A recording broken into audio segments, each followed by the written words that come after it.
Test.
Calling the regular meeting of the Ross-Town Council for February 15th to order.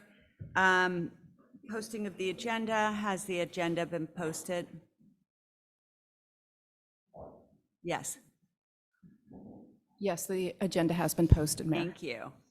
And then we have changes to the agenda, and actually we are prepared to move the closed session that was at the beginning of the meeting to the end of the agenda.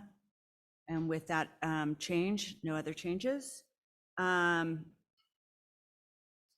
the next is the mayor's report.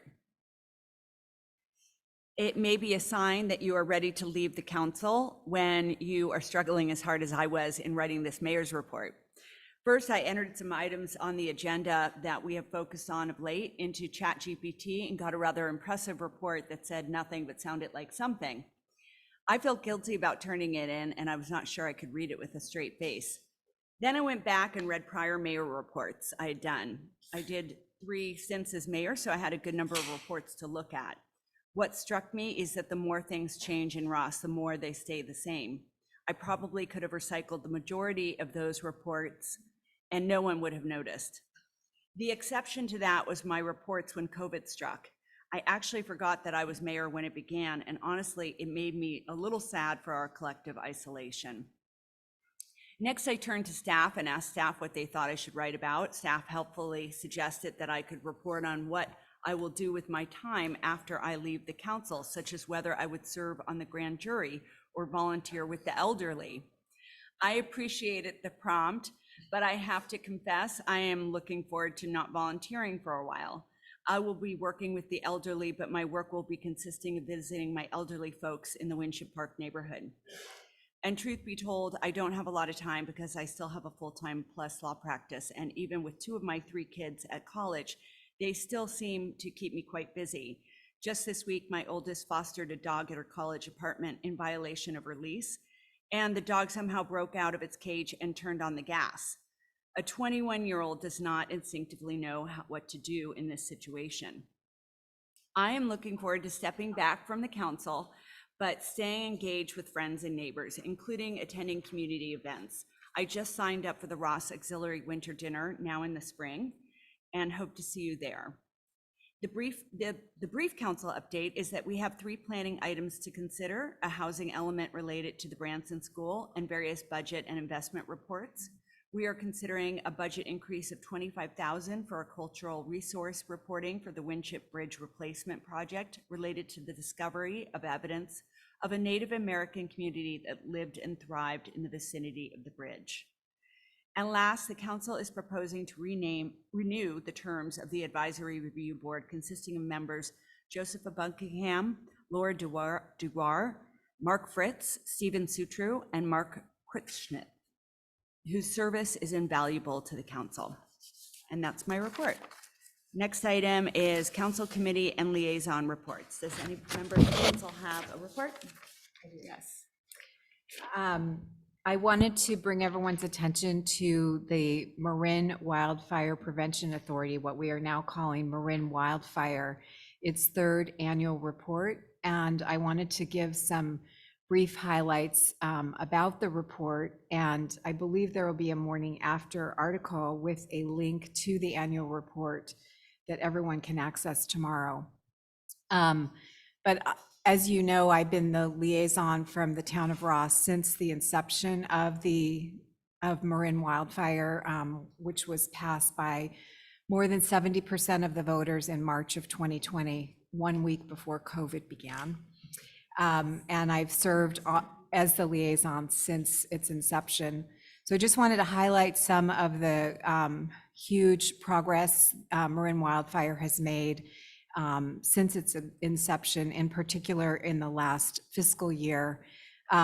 6,316 acres of shaded fuel breaks and prescribed herbivory, 567 miles of roadside evacuation route improvements, and 16 miles of fire road maintenance have been completed, underway, or are ready to implement. We have done an evacuation ingress egress risk assessment project, a literature review and data review, and modeled wildfire communications and traffic to create detailed fire model maps for 5 test areas in Marin County. We have issued $733,000 in grant funds just in the last fiscal year to Marin residents to address 563 unique defensible space and 126 unique home hardening improvements. FireSafe Marin and Marin Wildfire both initiated different surveys to gather quantitative baseline data to guide public outreach strategies. And FireSafe Marin has also developed an extraordinary amount of content to educate Marin residents about preparing for and adapting to wildfire. In the last fiscal year alone, Marin Wildfire inspected, do I have a time limit? No, you don't. Cool. Sorry about that. That's the right answer. In fiscal year 2022-23, Marin Wildfire inspected 30,884 homes in Marin County. And the first time I saw that, I thought it was a typo, but it's not. And Marin Wildfire is inspecting every single home in Marin County that is part of a member jurisdiction, which includes every jurisdiction except Tiburon and Belvedere every 3 years. So these homes are evaluated during the defensible space and home hardening evaluations. And in the last year alone, it provided 6,750 hours of one-on-one community engagement with our defensible space inspectors. We also conducted chipper days, resulting in 10,502 cubic yards of vegetation removed during 3,307 pickups throughout the county. Thank you. Thank you. Anybody else have a council or liaison report? I do a fire update. Just, there are some general changes in the Ross Valley Fire Department. One is, we had talked earlier about would we be moving in the near future to a joint shared services with Central Marin, and that probably won't happen right away. And the other is we will be moving towards putting 3 people on every engine. Both of those things mean that there are increased costs for Ross, just because it's more expensive to keep Ross Valley Fire Department on independent, and to have a 3rd firefighter on an engine. But these will provide really excellent service to the community. Okay, thank you. And next is staff and community reports. Town Manager Johnson, do you have a report for us? Yes, I do, Mayor. Thank you. Good evening, Mayor and council members. I have a couple of updates for you this evening. The National Weather Service estimates we're going to receive about 3 to 4 inches of rain starting tomorrow, February 16th through February 19th. Staff, you might have noticed that your town staff have sent out several e-blasts to residents several times thus far in the rainy season, emphasizing the need to prepare for rainstorms by clearing gutters, storm drains, using sandbags, which residents can make with sand located at the entrance to Natalie Coffin Green Park. Bring your own shovel. Make sure your emergency kits are up to date, avoid unnecessary travel, and sign up to receive Alert Marin emergency calls. And importantly, if the town does need to activate the siren indicating that the water in the creek is reaching flood stages, it's important that you seek higher ground. You don't go running down to look at the creek. So we want to make sure that doesn't happen. So just to please everyone to be prepared and be prepared for potential power outages. We are hosting a reception here at Town Hall for the public on Thursday, April 4th at 5 p.m. in our little lobby area outside the doors here. The purpose of the reception is to honor our 2 retiring council members, Elizabeth Breckus and Beach Cool, who have each served on the council for 12 years. Please join us. This is sort of a save the date. We'll be getting information out to the public in mini blast, and of course in our morning after that goes out tomorrow and again in March. The Age Friendly Task Force and Ross Recreation hosted a Valentine's luncheon earlier today at Magic. 70 people attended, including 31 people over the age of 80. I hear it was a wonderful event, and thank you to staff and our volunteers who put that all together. Last month we heard from staff at the Safe Routes to School Task Force that Ross is doing a super job on their initiative to increase the number of children that are walking or bicycling to school. So here in Ross, we're doing an excellent job, especially as compared to other areas in Marin County. So big thanks to Chief Pata, Rich Simonich, the Ross School principal, all those great PTO volunteers, thanks to the kids themselves. And you do have a council member, Julia McMillan, who's representing the council on the task force. So big thanks to everybody. And we are getting quite a bit of feedback that people are really loving the new pathway along Laurel Grove and are super excited to see that pathway extended to Canyon as soon as possible. So that's good, positive feedback. The Flood Zone 9 advisory meeting was held earlier this week, but unfortunately it did not obtain a quorum that allowed for action on the flood district's proposed annual budget. The meeting was rescheduled to February 26th. And lastly, I want to say thank you to a part-time town employee, David Woltering, who's here this evening. He's wearing a blue shirt, whose last day with the town of Ross is tomorrow. During the past 2 years, David has served as the town's interim planning and building director twice. And since October, He has been leading the town's housing element project, which is almost to the finish line. David has brought a wealth of experience, kindness, and good humor to our team, and I'd like to sincerely thank him for his service to the Ross community. Thank you, David.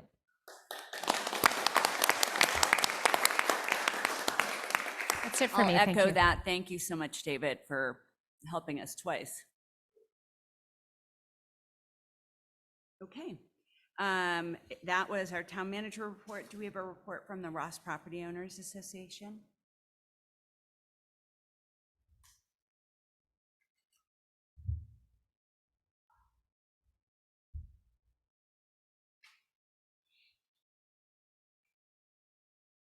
There are no raised hands online.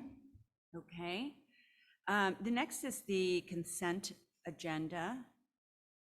And normally we would take A through F all as one unless there's a recusal on an item such as maybe AF. Yes. I believe, So I'm recused on item F because I live within 500 feet of the property. So so we will take F off the consent agenda. yeah, well, we can just move it as a separate item to vote on, Okay. but still consent unless anybody wants to be heard. So the first question I have is, does anybody want to be heard on A through E and remove an item for discussion? Okay. Since, May, you should also specify what the conflict is on the record. I said that I live within 500 Oh, feet. did you say it? I missed Yes. that, sorry. okay, so since nobody wants to be heard on A through E of the consent agenda, then we can take that as a group. Is there a motion? So moved. Second. Beach. Councilmember McMillan? When I Not on asked the if consent. anybody wanted to be heard, I did kind of mean the public, but if any member of the public wishes to be heard on items A through E of the consent agenda, please come up and speak or raise your hand. And seeing none, we've got a motion and a second. Councilmember McMillan? Aye. Councilmember Cool? Aye. Councilmember Robbins? Aye. Mayor Breckus? Aye. Mayor Pro Tem Kircher? Aye. With a vote of 5, the motion passes. Okay, so next is item AF. Is there any need for discussion? No, Okay, does any member of the public wish to be heard on AF? There are no raised hands online. Okay, seeing that nobody wants to be heard on that item, do we have a motion? I move to approve item 8F. Second. Councilmember McMillan? Aye. Councilmember Cool? Aye. Mayor Breckus? Aye. Mayor Pro Tem Kircher? Aye. With a vote of 4, the motion passes. Next is planning item 9A, which is Canyon Road. And I'm not sure, oh, I'm giving the report. Good evening, council. Tonight, the applicant at 18 Canyon Road is requesting approval for design review, a variance, and a hillside lot permit. The project proposes to legalize the existing non-conforming hot tub, which is located in the rear yard setback, and the hot tub equipment, which is located in the side yard setback. The hot tub is heavily screened and not visible from any adjoining properties. Based on recent inspection records, the hot tub may have been constructed without a permit between 2014 and 2022, and the current property owner is requesting to legalize the hot tub. During the ADR hearing in January, the ADR members supported the hot tub and hot tub equipment since the location of the hot tub is heavily screened and far away from adjacent properties.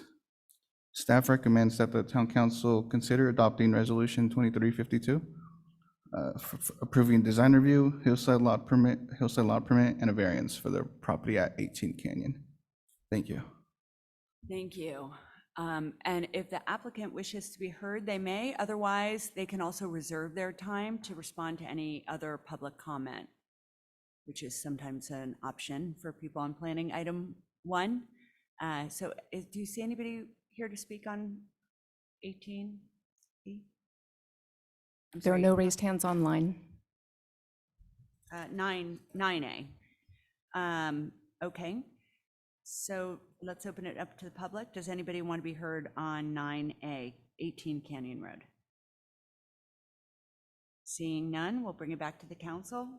Is there need for a discussion, or does somebody want to make a motion? I will move to approve. Second. Councilmember McMillan, Aye. Councilmember Cool, Aye. Councilmember Robbins, Aye. Mayor Breckus, Aye. Mayor Pro Tem Kircher. Aye. With a vote of 5, the motion passes. Okay. Next, we'll move on to 9B. And again, the staff report. Yep. The applicant at 15 Skyland Way is requesting approval for design review and a hillside lot permit. The project is proposing to renovate the existing front yard landscape, which includes expanding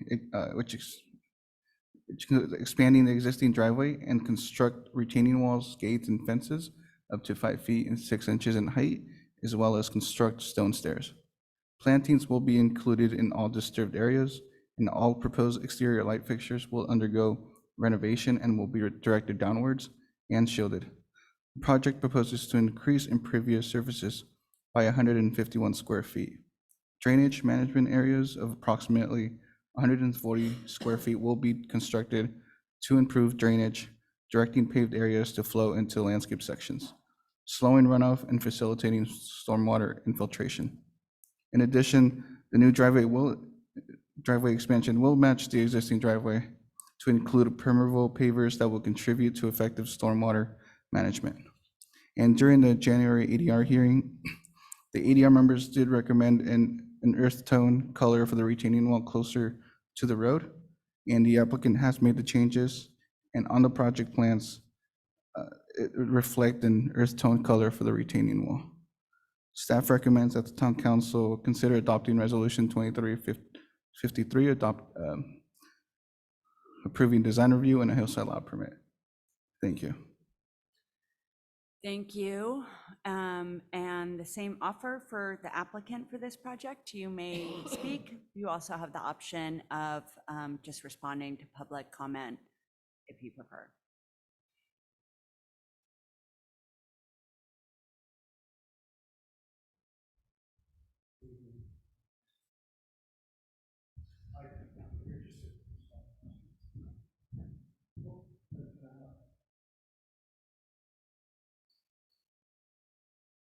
Thank you. Thank you.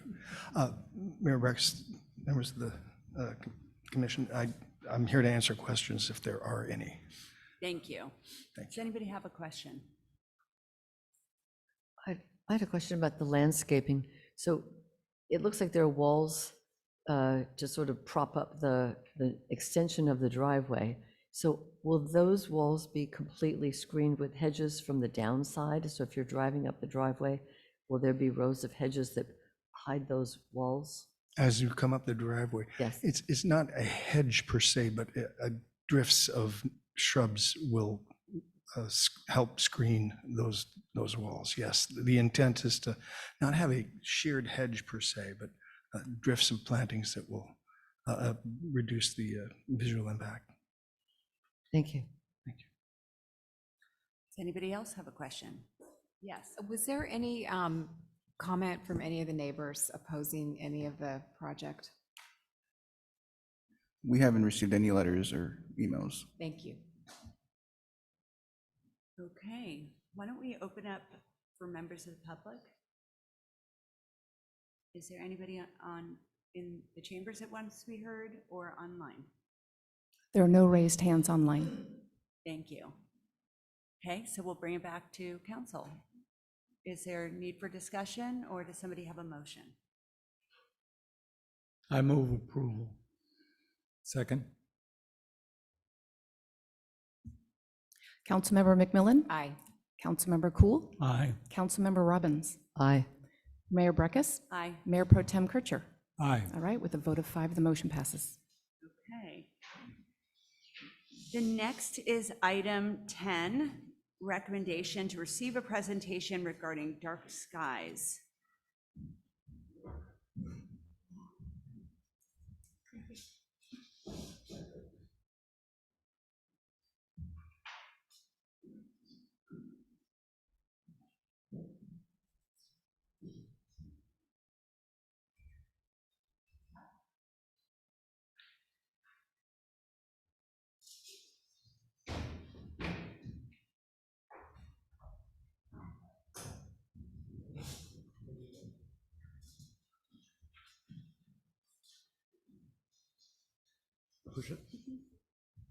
Good evening. My name is Dan Smiley. I'm a resident of Mill Valley, where I've lived since 1962. I'm the founder of Marin Stargazers and also the vice president of the San Francisco Amateur Astronomers. And I would like to thank the council for this opportunity to address you tonight. I would like to take this opportunity to talk about the night sky and light pollution and how it impacts communities and what can be done about that. You can see my first slide here. This is a photograph actually I took myself in 1997. You can see Mount Tam. This is taken in Mill Valley. And I don't know, any of you remember Comet Hale-Bopp? Or were you able to see that at the time? It was a spectacular sight in the sky. The night sky is something beautiful. It inspires wonder, which I consider an important element of life, and it connects us to our place in the universe. But this natural resource is being lost to light pollution. It's erasing what I call our cosmic heritage. What is light pollution exactly? It is the excessive, misdirected, or obtrusive use of outdoor artificial light. And the effects include disrupting wildlife. Sorry, this is not displaying correctly.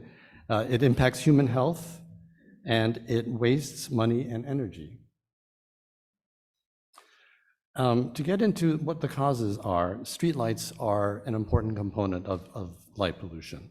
And this graphic displays the range of streetlights from poor on the left to good on the right. And as you can see on the left, streetlights that emit light that goes upward is wasted energy. That's wasted light that lights the sky instead of where it should be directed, which is towards the ground. And the one next to last one on the right, this one here, is what we call a fully shielded fixture. You can see that the light there is directed down. That's where it's needed. And it's not directed sideways where it can cause glare. Glare wastes light and creates hazard and distraction by shining light directly in the eyes. So you can have lots of light, but if it's not targeted in the right spot, it can actually be dangerous. Think of headlights coming at you and blinding you in the eye. An improperly shielded or configured streetlight can do just that. Now, there's a technical point here to mention, which is that many lights these days have been retrofitted to be LED lights. LEDs are very efficient. That's good. They save energy and money. We like that. But the first generation, especially of LED lights, were manufactured in what is called a very high color temperature. And this color temperature is measured in degrees Kelvin. Anything above 3,000 Kelvin is considered a harsh blue light, which is harmful to humans and wildlife. This is an example of an actual streetlight in Ross, which depicts the effects of glare. You can see that the light is shining into the eyes and not properly down. It's also uplighting trees in the area. So this is an example of a streetlight that is wasting energy and money. This is a report from the American Medical Association, and it states that in many localities where 4,000 Kelvin and higher lighting has been installed, community complaints of glare and a prison atmosphere by the high-intensity blue-rich lighting are common. So the higher Kelvin are more short wavelength light. It's blue light, and it tends to scatter more, which is what causes glare, and it tends to be considered aesthetically less pleasing. There is an example right down the road that has been happening recently on Sir Francis Drake in Greenbrae. This is from the IJ of last year. The County of Marin replaced a number of streetlights on Sir Francis Drake by Bon Air Shopping Center. And there was quite a kerfuffle over that, and they had to redo it. at least 2 times, and they spent hundreds of thousands of dollars on that. The neighbors were not happy with the light trespass and the quality of the light. These streetlights, I don't have the exact technical figures, but I'm pretty sure they must have been 4,000 Kelvin and above and not properly shielded. Light pollution also harms wildlife and ecosystems, and this is not displaying correctly, but I can tell you that there is numerous scientific studies that have been shown that it impacts wildlife. Many species of amphibians, insects, pollinators, basically all animals are affected by light pollution. After all, we have all, including humans, evolved life over millions and billions of years in a natural cycle of light and dark, and this has been disrupted really only in the last 100 years or so. That's just one example. It's estimated that actually hundreds of millions of birds are killed every year in collisions with buildings as they become disoriented by artificial light. I do note that as I walked in, I see some of the town goals here. One of them is promoting environmental stewardship. I feel strongly that besides the effect on our enjoyment of the night sky, there's a strong environmental component to light pollution in terms of the environment. What about its effect on humans? Well, again, according to the American Medical Association, many species, including humans, need darkness to survive and thrive. Research suggests that artificial light at night can negatively affect human health. Somehow this got cut off, but I know it says that it includes risks to sleep disorders, depression, diabetes, cardiovascular health, and more. There's quite a body of scientific studies that have shown these links, and these are just a few. The one on the upper left shows the disruption to circadian rhythm. There are risks found to diabetes, increased risks to cardiovascular disease, and even some cancers. Well, what can be done? This, going back to the example of the street light, we can talk about the glare and we can talk about the color temperature. One quite simple solution and approach to controlling glare is a shield on a street light. On the right is a shield that is put that will target the light so that it's properly lighting downward.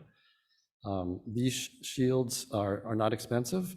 In the city of Mill Valley, I can tell you they have a policy if a property owner makes a request or a complaint, they will install a shield. I've talked a little bit about color temperature or correlated color temperature. So this shows the range of hues of color. On the left are the warmer hues from 2000 Kelvin all the way up on the right, the more blue-rich or harsh hues, 6000 Kelvin.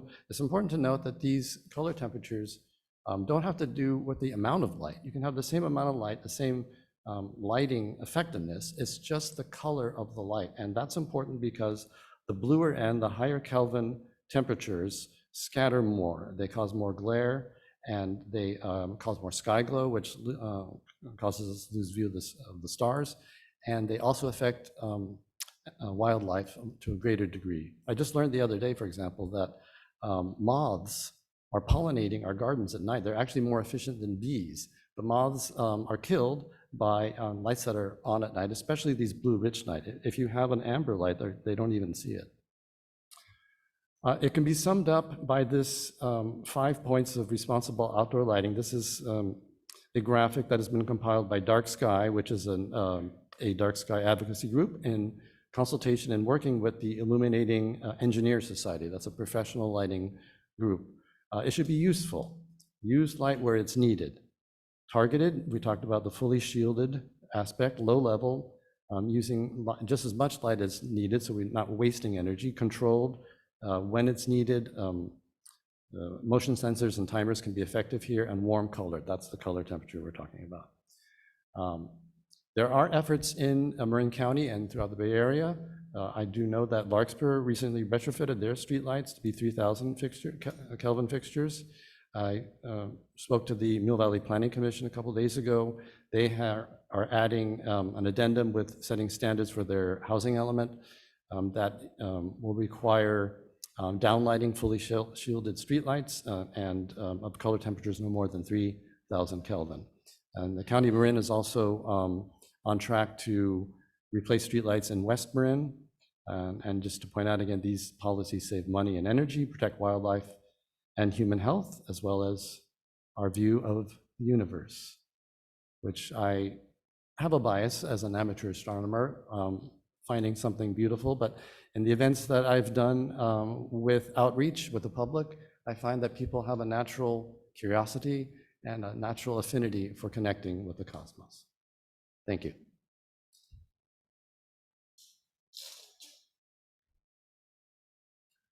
Thank you very much, Dan. And Philip, did you also have some? I'll be brief, but I live on Norwood, and the streetlight actually that was depicted in the photograph, I took that photograph this morning at 10 to 6 as I was heading to work. And one specific application of dark sky technology is we'd like to see if we can take those 4 lights along Norwood and shield them. I know that 2 of my neighbors say that those particular lights keep them up at night. I, as an astronomer, know there are certain galaxies that, and this is minor relative to, but there's certain things you can't see because of the light trespass when I set up my telescope. So, and that's something that I can work with staff over the next several weeks, months, whatever, and see if we can use that as a pilot project. And then beyond that, we can look at other areas where we could work with the town. Thank you very much. And did you want to add anything? I just wanted to follow up or actually ask a question of Dan and Philip, if you know. I've heard concerns about safety. And if you implement these measures, shielding streetlights, et cetera, does that compromise safety? Is there any scientific or other kind of literature or studies about that effect? They should actually improve, they should actually improve safety when you reduce glare, because again, glare is that wasted light that is creating a hazard by shining in your eyes. You want to be able to see the street, and when you're driving, you don't want to be blinded by a light. So in that sense, it should improve safety. Of course, I'm not advocating we need outdoor lighting at night, clearly. We need to be able to see in the appropriate situations. But the key is doing it efficiently and smartly so that we're not lighting the sky, we're not blinding our eyes, we are targeting that light down where it's needed. Thank you. Do you have a question? Yep. Julie? Thank you. It sounds like Mill Valley's process is more complaint-driven. So if a neighbor has a complaint, the town will come and install a shield. How has that been working? And would you recommend that kind of a system, or would you recommend that the town just go through and audit, take a look at every single streetlight and install a shield if it's necessary? Well, I'm not exactly sure how to answer that. I think a good place to start would be to have an inventory of all the streetlights. It's my understanding that unlike most jurisdictions, communities in Marin County, that the streetlights in Ross are actually owned and operated by PG&E. Most other communities, I think, use something called, and I'm not an expert, but I think it's called Marin Government Services Agency, which contracts with DC Electric. So I think a good first step would be to know what you have, how many you have, the type that they are, which is important. There's various kinds. There's LEDs we've talked about, but also the older generations called high pressure sodium, the wattage that's involved, and also the color temperature. I can say that in Mill Valley, when the first generation of LEDs went in around 2011, there were a lot of complaints, and the city would come out and at their expense install these shields, which are effective.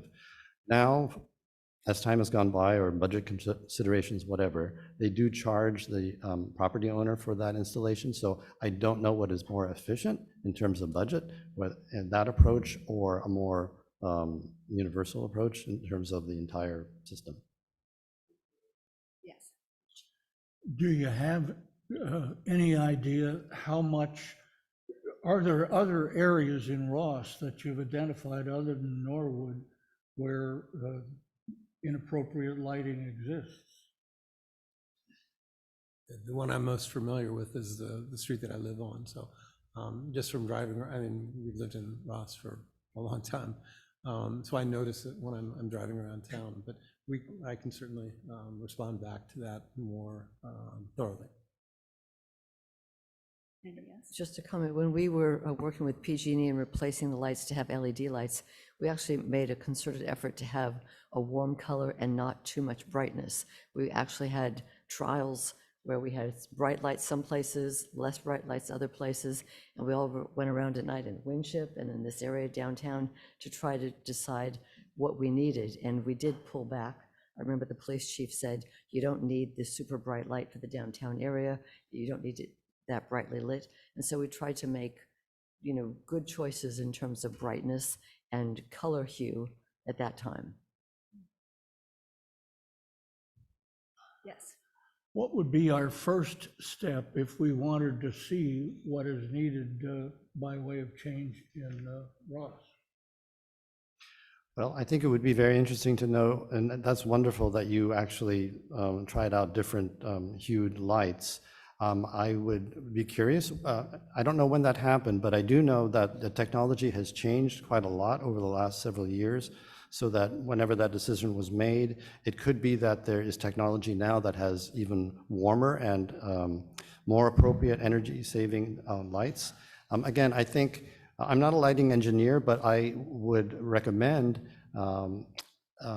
speaking to either a lighting engineer or a contact with Dark Sky International.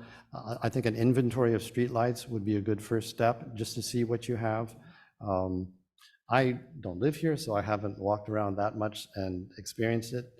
I will say, just as an aside, that I mentioned the county is involved. There is a group in West Marin, which is called Dark Sky West Marin. It's a grassroots organization that encompasses 16 of the communities in West Marin that is applying to become what's called the Dark Sky community. And they're working with Supervisor Rodoni and the other supervisors to pass a dark sky policy and have their streetlights retrofitted. So they could be another good resource. Since Ross abuts West Marin with Mount Tam in between or on the border, I think having that kind of coordinated approach might be a good idea. Is the goal here to save money by having less light or to not have glare? I mean, we still need streetlights, so we're not going to have, a dark community where we see the Milky Way every night. I mean, what's the goal in terms of, I mean, maybe if there's, individual lights on individual streets that cause glare, but is there an overall, reason that we should be focusing on why we should move forward with this? I'm not quite sure what we're moving forward with, but that there's talk of inventories and shielding and changing the color. Is that just because it'll make it prettier, or will we save money, or what's in it for us? I would say all of the above. I would say that you can save money by converting high-pressure sodium fixtures, if you have them, to more efficient LEDs of a warm color temperature. I think you can improve safety by reducing glare, and I think you can help the environment, both wildlife and human health, by reducing the light burden. When I think that, that would be my answer. Well, my thought was that maybe we should, first off, we have this unusual situation, which I don't quite understand why PG&E controls our lights and not this other governmental entity that everybody else seems to adopt it. But maybe before we go on to an inventory, would it not be appropriate for us to understand what our authority is to change, and maybe ask if staff could reach out to the city of Mill Valley Public Works to just find out how they have done this retrofitting, what the expense is, and at least before we go full on a study, at least get some initial information that might be able to scope what we're trying to, what is possible here. That would be my suggestion. Especially, going full on means it's a budget issue and it's a staff time issue. And it might be something we would discuss in the budget meeting in April, like how do we want to spend next year's budget?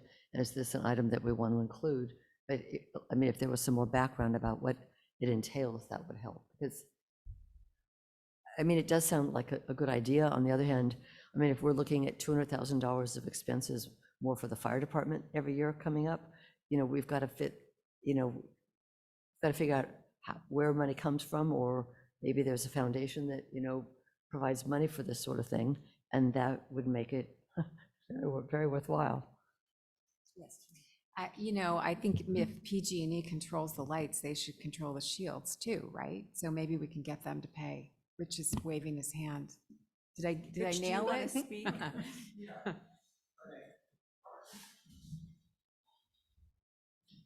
And Beach, did you want to comment before Rich spoke or after? After, so. Okay, so you can hear me. So you may recall we did a full exchange of our high-pressure sodium lights to LED back in, I believe it was 2018, maybe 2019.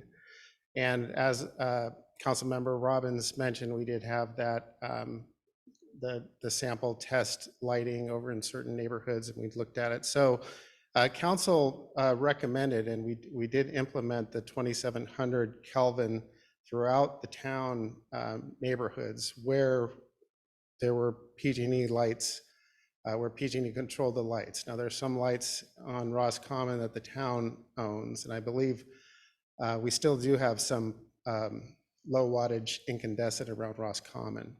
But except for Sir Francis Drake Boulevard, which we did use the 3000 Kelvin, the neighborhood of Ross is the 2700 Kelvin.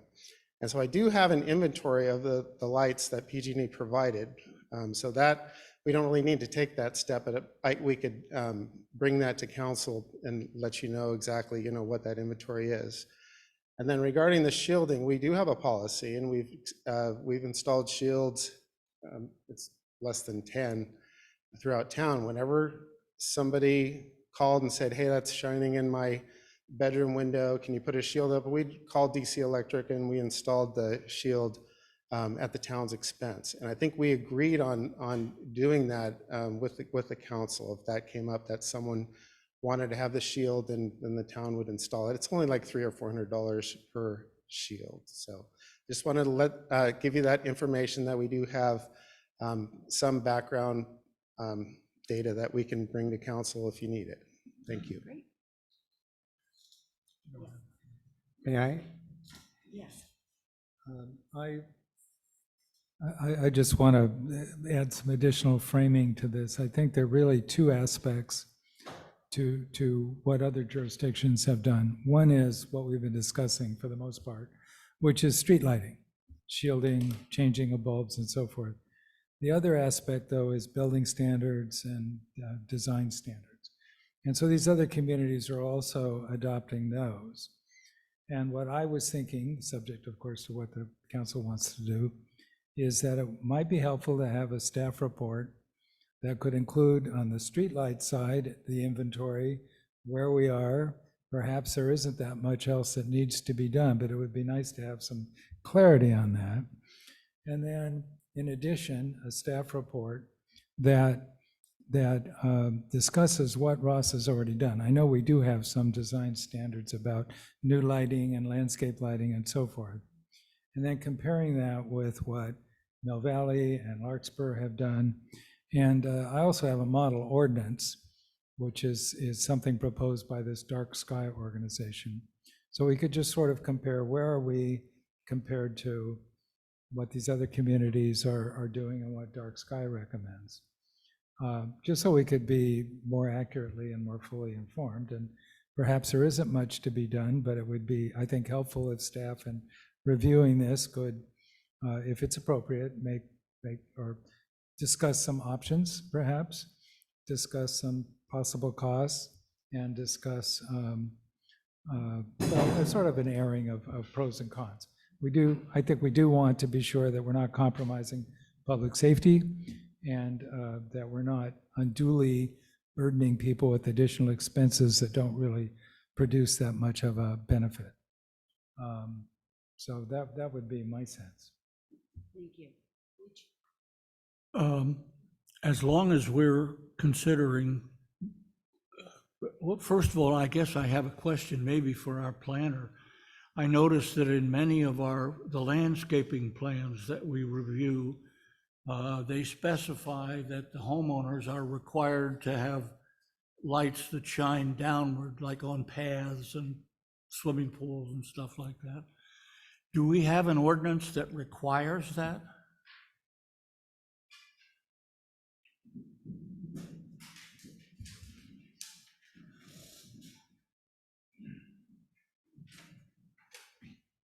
You seem to have come prepared. We did come prepared. Alex helped me with this. So we did look into this, and it is a requirement that all exterior lighting shall be directed downward and shielded, that there's no bare bulb lighting exterior fixtures or downlights that may be visible from downslope sites. So yes, that is already a requirement in the ordinance. Thank you. So, I mean, I'm very sympathetic to this cause, but I don't want us to spend a lot of time doing things we may have already done. It sounds like for individual homes, we have an ordinance that's adequate. And for the rest, would it just be complaint driven? Krista, what?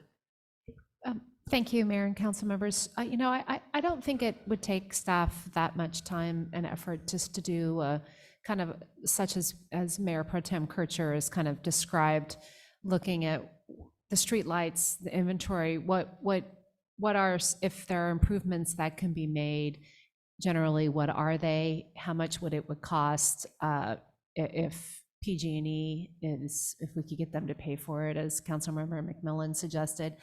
I think we can look at that. And then as Mayor Pro Tem Kircher suggested, just to take a look at what other communities are doing in the area of design standards. I mean, this is not reinventing the wheel. A lot of other towns have made progress, and we can just identify if we find some things that other communities are doing, and we can identify them, and we can let you know, yeah, oh boy, this would be a heavy lift. Maybe we do that in the, farther out, but maybe there's some tweaks that we can do. So I don't envision, I mean, we're not going to be able to do it right away, but we'll certainly get it to you as soon as we can, assuming it's the consensus of the council to spend a little bit of time on it. I'm okay with spending a little time on it. Thank you, that sounds fine. Okay. Yes, I just have a thought. Is there something in our general plan about keeping the sky dark? I'm just wondering if maybe there is, and that could. Thank you.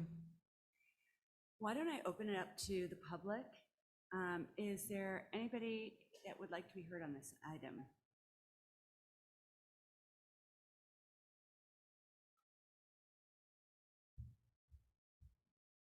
There are no raised hands online. Thank you. Okay, are there any further questions of council?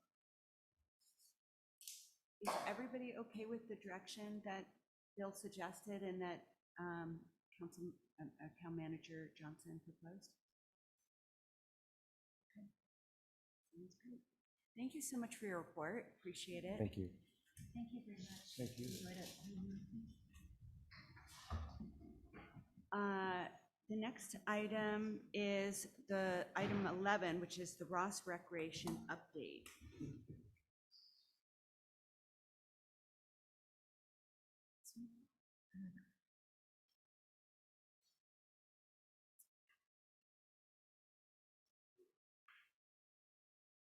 Here we go.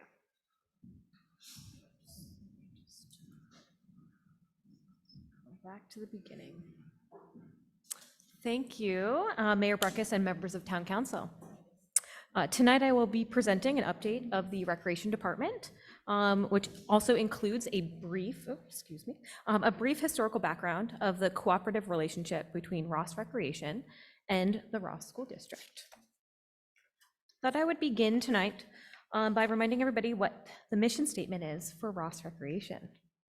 Ross Recreation is a department of the town of Ross with a mission to provide a program of instruction to the public on subjects beneficial to the Ross community in which an individual may improve or develop him or herself physically, mentally, and/or socially. Staff work to be innovators in our field and provide the best for the town of Ross community members of all ages.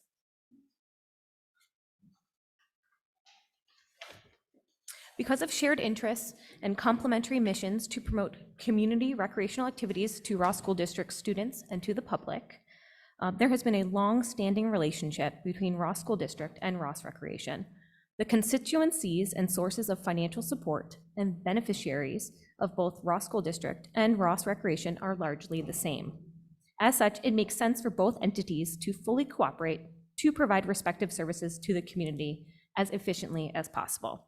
This shared level of cooperation and understanding was the driving force behind the November 2012 Memorandum of Understanding. To reiterate the fundamentals of the existing MOU, it stated that upon completion of the Phase 2 remodel of Ross School District, the district will provide Ross Rec with a community room for the purpose of conducting and administering the programs and activities provided by Ross Recreation. Additionally, the district will provide Ross Recreation with a minimum of 4 classrooms at no additional charge based on priority of use. Ross Recreation will also have first right of refusal for the use of the gym after the school athletic schedule and other school events are determined. Furthermore, Ross Rec will schedule the timing of activities to be held in the community room and will not unreasonably interfere with Ross School activities. Ross Rec and Ross School meet quarterly to discuss the program and facility needs for Ross Rec classes and to review the schedule of activities.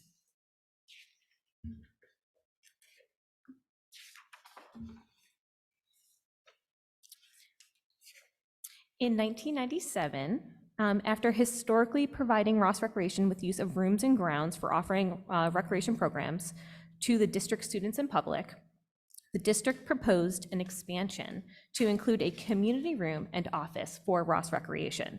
And Ross Rec then pledged $250,000 as capital contribution. In 1999, Ross Recreation contributed half of their pledge for Phase 1, with the second half to be contributed for Phase 2.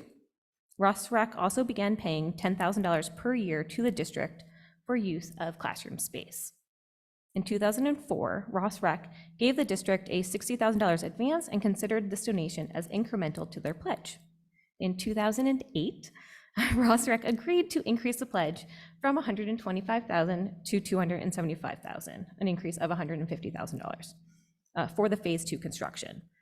In 2012, the total Ross contribution to the district was $560,000, including the $10,000 paid for classrooms each year since 1999.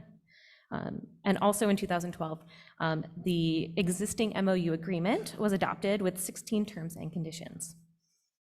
So now to today. In the 12th year of our MOU, Ross Rec has now contributed in excess of $680,000 to the Ross School District, not including summer custodial payments. And we also continue to offer daily programs held inside the recreation community room, as well as inside the district classrooms and gymnasium. Looking to the future, in 2079, when the existing MOU will expire sometime from now, it will expire on June 30th, 2079. 90 days prior to the expiration, Ross School District will offer Ross Recreation the first right of refusal to enter into a new agreement. So in alignment with Ross Recreation's mission and our existing MOU with the school district, staff have worked hard to offer an eclectic program offering featuring new contracts to bolster excitement. Ross Recreation will be contracting with Higgins Tennis on spring programs for youth and adults. Higgins Tennis offers a comprehensive tennis program with world-class pros and incredible reviews from players around Marin County. Pickleball continues to be a very popular program.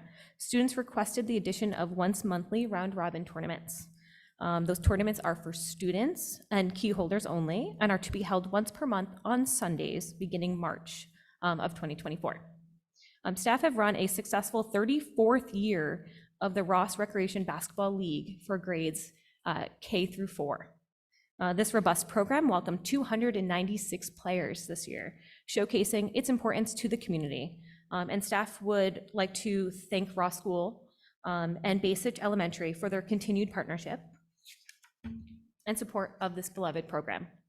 Without their support and use of the gym, as outlined in our MOU, this program would not have been possible. Ross Rec Winter has brought in new class offerings such as Tinker Tech Coding and AI, electronic music production, and Spanish classes. And with 38 new members in the last 2 months, and a total of 124 total members, Age Friendly Ross continues to grow. As accomplishments are celebrated, new challenges arise for staff to work through. Staff are met with further demands to offer additional recreation programs, especially for those serving younger children under 4 years of age. Staff have looked at available times and space within the Ross Recreation Community Room to fulfill this demand. It is found that the only available times to meet are daily between the hours of 8:30 and 1:45 p.m. or the kindergarten dismissal time. It's during these times that the recreation community room largely sits empty. Additionally, the department has recently found it difficult to internally staff enrichment activities and have looked to increase partnerships with independent contract instructors who specialize in those fields, a practice that has been performed for many years as well. It's important to note that all independent contract instructors are properly vetted, fingerprinted, and form a contract instructor agreement with Ross Recreation. Staff continue to work hard on offering a full spectrum of youth classes, which include new initiatives. In addition to Ross Rec favorites, the department is currently offering, as I mentioned before, Tinker Tech Coding and AI at both Bay Sitch Elementary as well as at Ross School, French classes, and camps with Les Français Marin, weekend soccer classes with Portuguese Soccer Academy, electronic music production, babysitting, safety, and CPR, and welcoming more students in the Kids Club after-school program. To complement new youth class offerings, staff is focused on expanding adult and senior class options as well. Age-friendly classes such as Latin dance and ballroom, floral design, and Tai Chi for arthritis and fall prevention are scheduled for this spring. Tai Chi is scheduled for March 1st if anyone would like to attend. After a successful fall semester, Kids Club After School continues to be a strong program and pay for itself.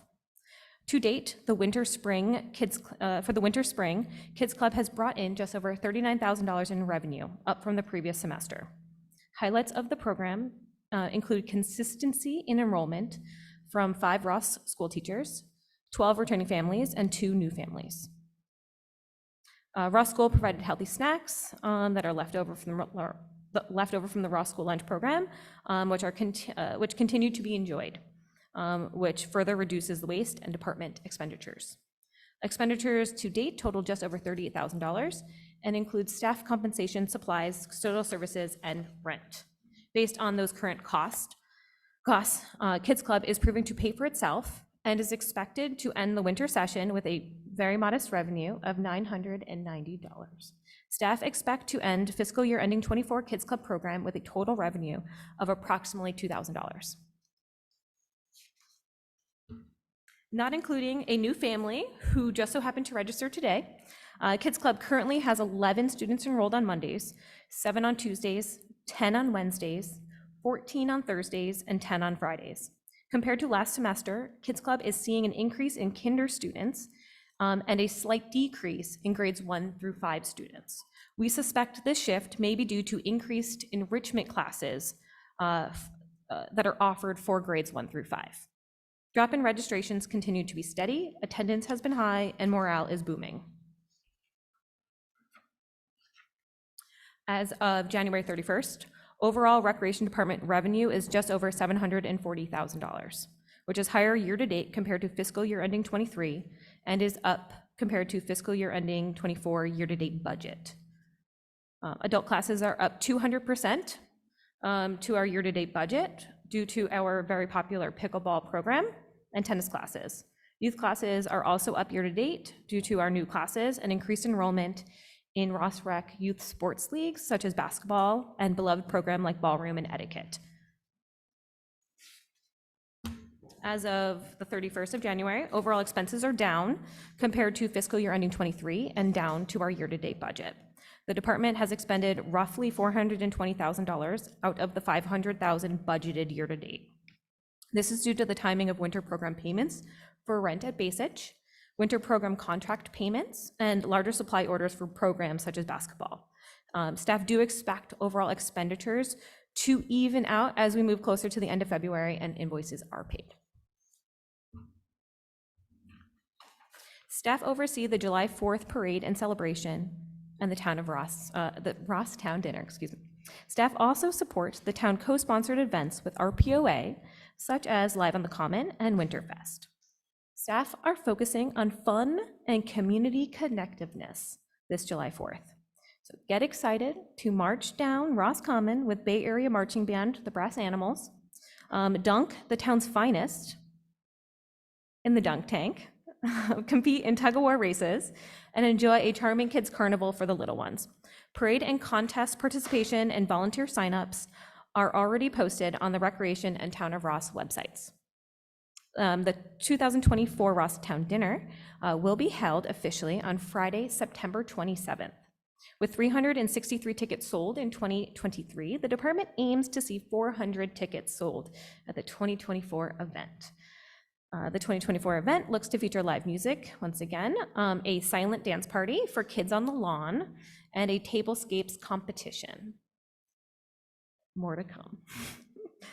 Town co-sponsored events with RPOA, such as Live on the Common, will return April 19th from 5 until 8 p.m. In regards to our marketing, staff continue to promote programs and events through the Ross Rec email blasts, Ross School District e-pocket, print marketing, word of mouth through parents and other participants, and Town of Ross morning after newsletter. Next steps of the department include opening summer 2024 registration, which is set for Tuesday, February 27th at 12 p.m. Spring registration opened last week. Programs are from March through June, as well as new programs that are still being added. We will continue to offer non-school day camps. Sadly but expectedly, the midwinter break camp for next week did not run due to low enrollment. We will continue to offer classes at dismissal time and continue the longstanding partnership with Ross School and the Ross School Superintendent's Office, including quarterly meetings. Thank you all so much for receiving this update of the Recreation Department. Please let me know if you have any questions. Thank you. Does anybody have any questions? Yes, Beach. To what extent are we involved with Kentfield schools in our programs? To the extent of offering after-school programs. So we essentially act as any other independent contractor that wants to run a program over at Basich. We're predominantly at Basich right now. And yeah, we schedule our classes and then run after-school programs over there. Julie? So congratulations, Maureen, for saving the Kids Club. That's really wonderful that everyone was able to do that. Yeah. I'm wondering if you solved the credit card fee. Remember we discussed charging users for their credit card. Has that been solved? To date, it has not officially been solved. We have found a recreation software that we will be going with, which will solve the problem. So to date, we have not made any formal changes. However, that will come, and I hopefully will have a brief presentation on that new software. And then one other question. It struck me when you were going through the timeline and adding up all the amounts that Ross Recreation and the town have paid to Ross School. It's approaching, what, $700,000? Yes. I'm wondering if there's a way to educate the parents at Ross School that the town and Ross Recreation have provided that much in payment to the school. It's definitely a good thought. I think we can figure something out in regards to informing the community. Yes. Just thank you very much. That was an excellent report. And I just wanted to also credit Elizabeth Mayor Breckus for her advocacy for the Kids Club program, because I really think it wouldn't be active if it weren't for you and your advocacy all these last couple of years, so thank you. Thank you. I also want to say that's a great report. I was at the post office today on an unrelated council business, but I happened to hear from people who had come back from the dinner, or the lunch, I'm sorry, for Valentine's for Age Friendly, and people were really enthused about it, and I heard 2 people singing your praise as well. So I just wanted to tell you that your great job performance is not going missed by residents. And it's very evident that you're doing a great job, so thank you. Thank you very much. I really appreciate that. I would like to duly note that I am not a one-woman show. I have a wonderful team behind me. So I would like to thank everyone that works in the Recreation Office, the Age Friendly Task Force, and all of you. So thank you. Thank you. This isn't an action item, but we could open it up to members of the public in case anybody wants to be heard. So if there is somebody online that wanted to speak about this item, we could do that. There are no raised hands online. Sort of as I suspected. Okay, so we will move on. And the next item is item 12, which is a recommendation to authorize the town manager to execute a contract amendment number 7 with Consor Engineering. And Rich.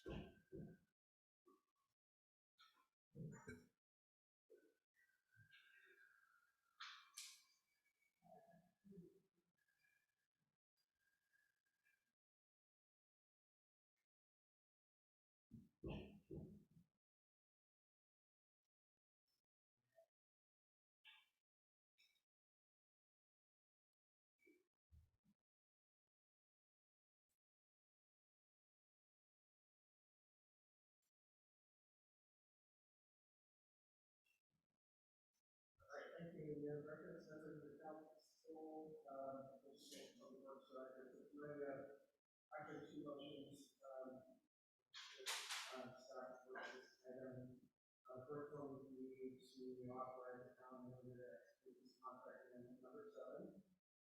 The amount is $24,911. And the next one would be to request an additional appropriation of $25,000.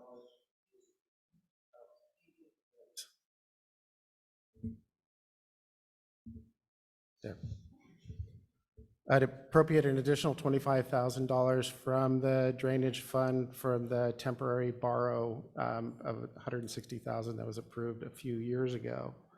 I have a brief presentation to kind of go over actually the history of the project a little bit, talk about the purpose of the amendment, and get a little bit of a discussion on the financing. So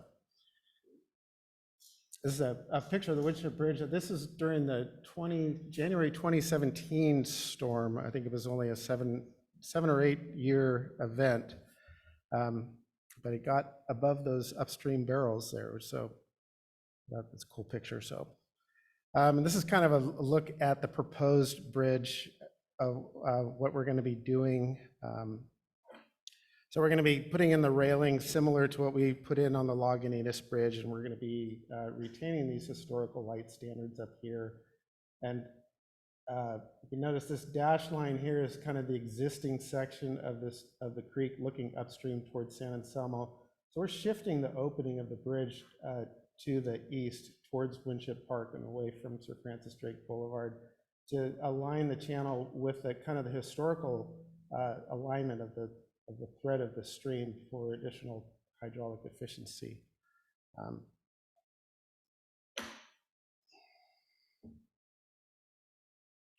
So project history and timeline. April 2013 was when we got approved for $655,700 from the Federal Highway Bridge Program and bridge toll credits, which that includes. So the bridge toll credits, that's 11.5% of that figure would be our local match, which would have to come out of our own funding, but we were able to secure the the payment of that local match with state bridge toll credits.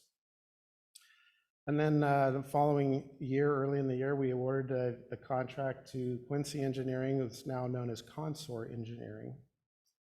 And between 2014 and 2017, the consultants developed the bridge design, and we went through a few iterations at town council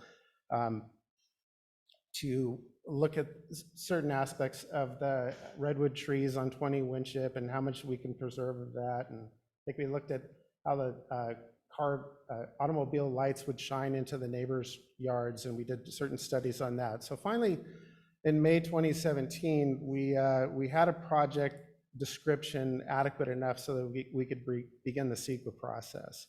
And then 2 to 3 years later, we finally did get the CEQA initial study and mitigated negative deck certified and filed. And then immediately after that, we began the federal NEPA process. Of course, the NEPA process is required because it's a federal highway bridge program grant program. So the grant funding kicks in the need to satisfy the NEPA environmental element. And moving ahead, so around May 2021, the Caltrans and the Highway Bridge Program, they introduced new enhanced reporting requirements, which kicked in the need for 3 separate contract amendments to address these new enhanced reporting requirements. And tonight's amendment is related to that, those type of enhancements as they relate to the cultural resources aspect of the NEPA process. The need for this contract amendment number 7, the new requirements, as I discussed on the cultural resources documentation requirements, of course not originally accounted for in the original 2013 contract. So when adverse effect to historic properties can't be avoided, and historic properties being the cultural resources that have been located in the Winship Park area, we need to enter into the town, Caltrans, and the California State Historic Preservation Officer needs to enter into a memorandum of understanding to resolve the adverse effects, which basically means we just need to come up with mitigation measures during construction as we excavate around the creek. If we find certain cultural resources, we'll need to consult with the Federated Indians of Great Rancheria, have them on site, and we're currently trying to develop those mitigation measures, and this amendment is part of the development process to figure out what we need to do as we get into construction and if we uncover cultural resources.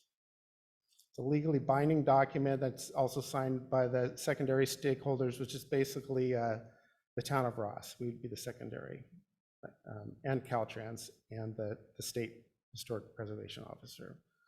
It's a time and material scope of services, so it's not necessarily going to go the entire almost $25,000. It could be more, it could be less.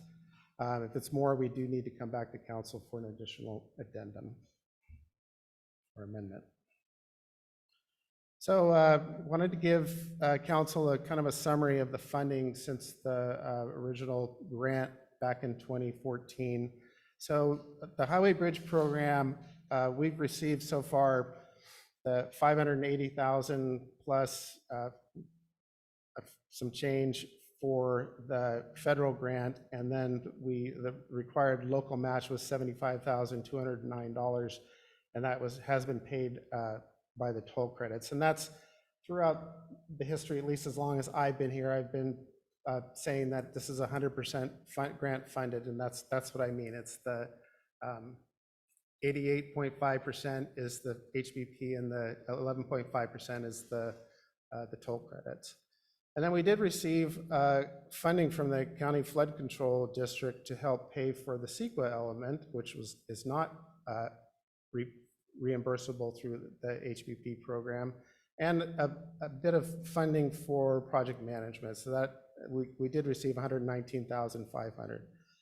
for a total funding received of $775,200. So we've submitted for reimbursement on all of that amount. So we've been reimbursed that same amount, the $775,000. And we have had overruns beginning in January 2022 when council authorized the $160,000 of drainage fund borrow. So we've had about $121,000 in invoices paid out of the drainage fund to date. The total expenses $896,200. So of the appropriated drainage fund monies remaining, there's $39,000.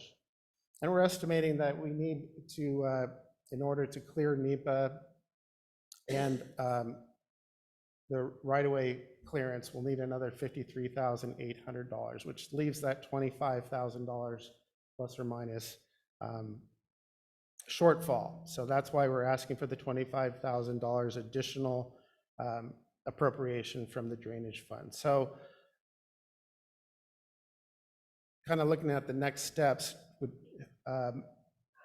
so NEPA is currently estimated to complete in June 2024.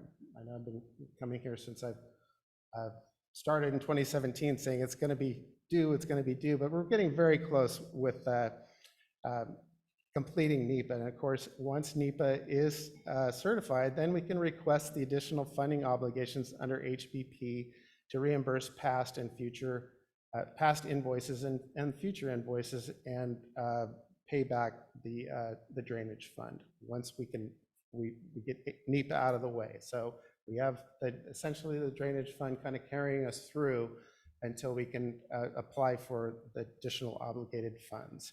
And we have, each year we provide a report to Caltrans on how much we expect to need in the future requests from HBP. So Caltrans knows that we have this additional money that we've been spending. All of this money we've been spending is eligible for refund or reimbursement from the HBP. Just based on experience, I'm expecting probably an additional $100,000 in additional contract amendments to complete the design. That's kind of a high figure, but I just wanted to throw it out there that staff will be coming back to council prior to construction for additional contract amendments, just because of the escalating costs of consultants, and just in case Caltrans comes up or the HBP comes up with additional requirements. We have an election coming up, a presidential election. The previous amendments to the HBP reporting requirements were a result of the election when the Biden administration started and reversed some of the NEPA requirements that were put in place or that were removed by the Trump presidency.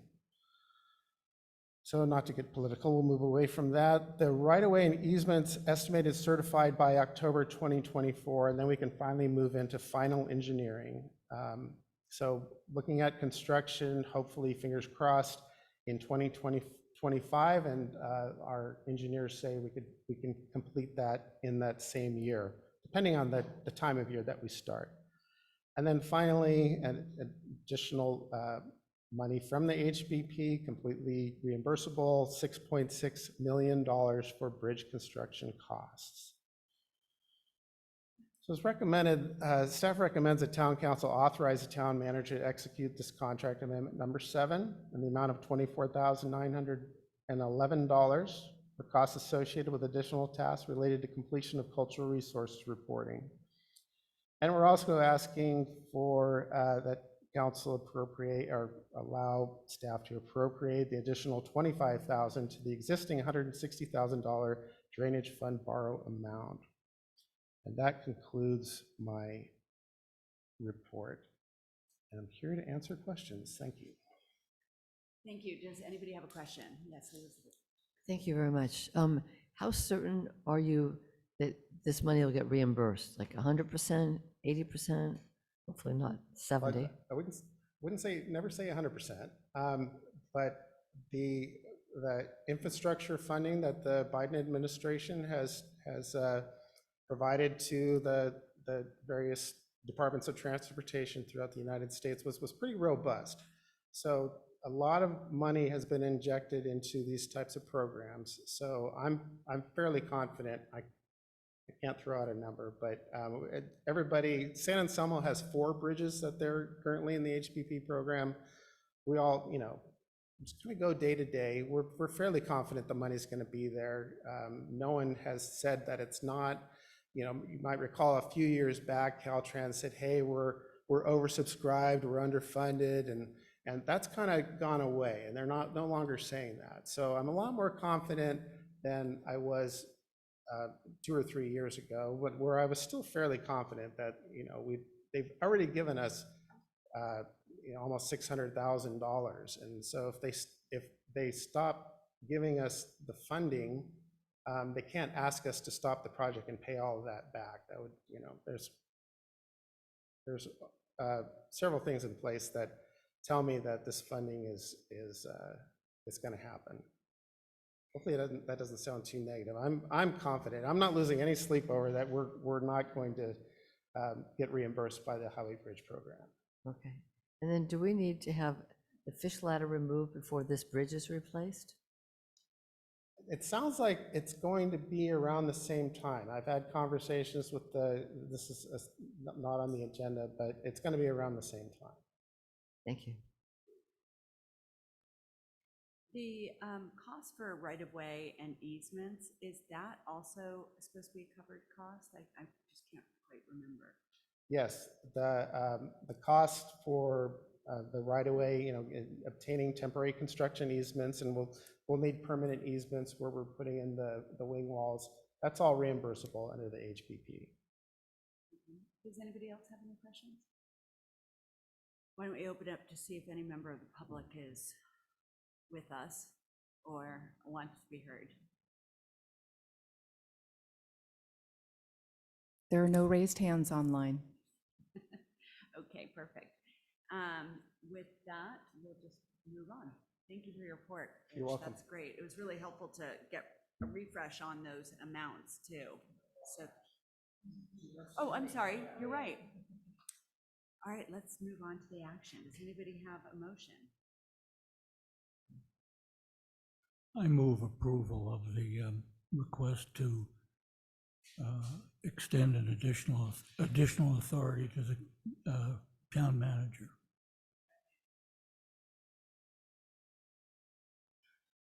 Councilmember McMillan? Aye. Councilmember Cool? Aye. Councilmember Robbins? Aye. Mayor Breckus? Aye. Mayor Pro Tem Kircher?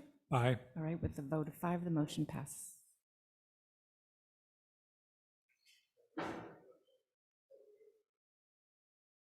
Do we have a motion to appropriate? So moved.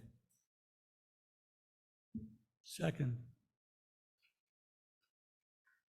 Councilmember McMillan? Aye. Councilmember Cool? Aye. Councilmember Robbins? Aye. Mayor Pro Tem Mayor Breckus? Aye. Mayor Pro Tem Kircher? Aye. With a vote of 5, the motion passes.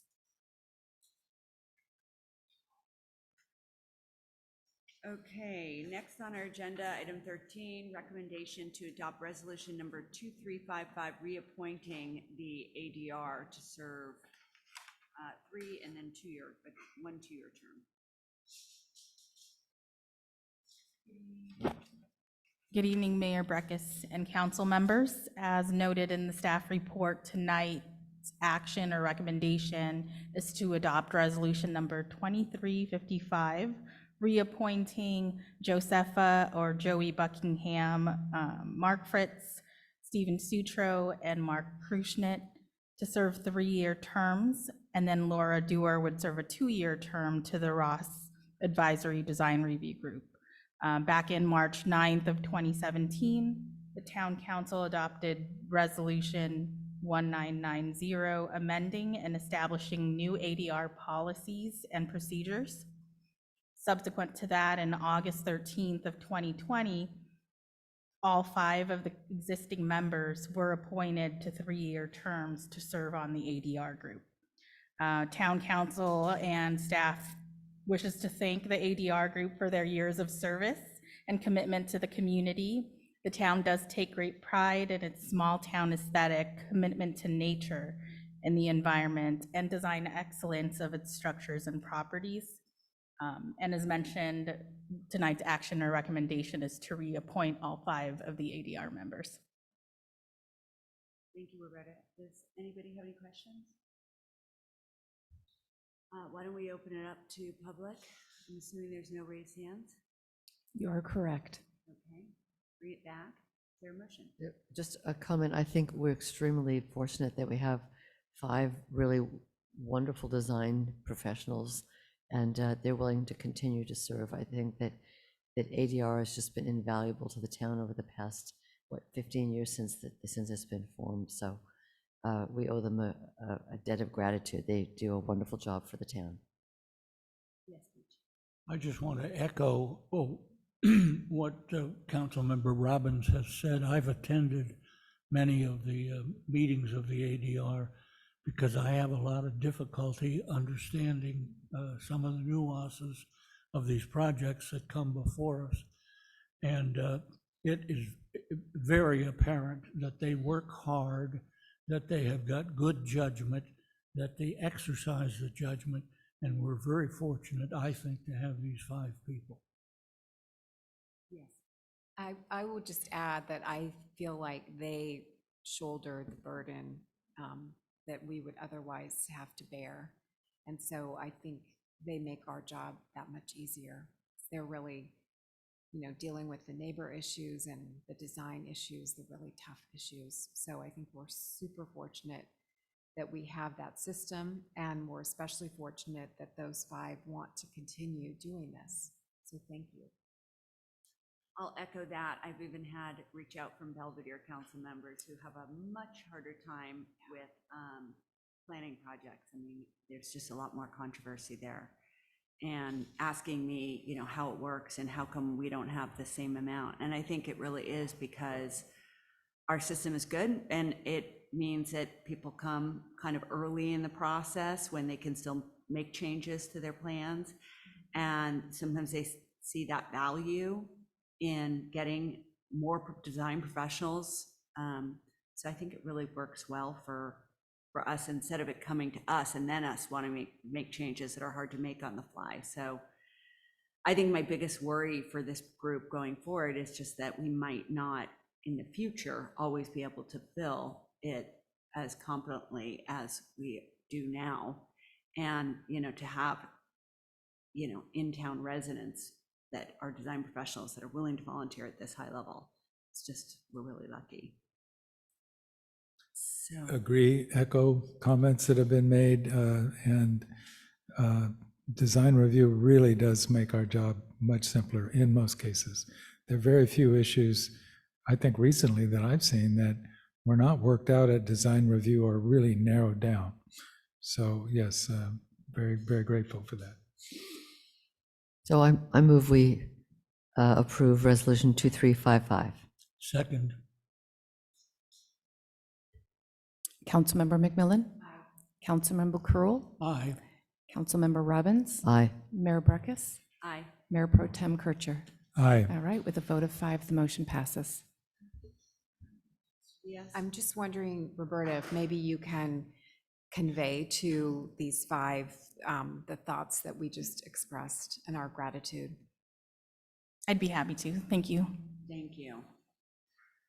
Okay, we'll move on to 14A, which is council correspondence. Is there any council correspondence to discuss? Next, future council items. I'm gonna stay particularly quiet with this one. Okay, and we'll move on to item 15, open time for public expression. Is there anybody that wishes to be heard?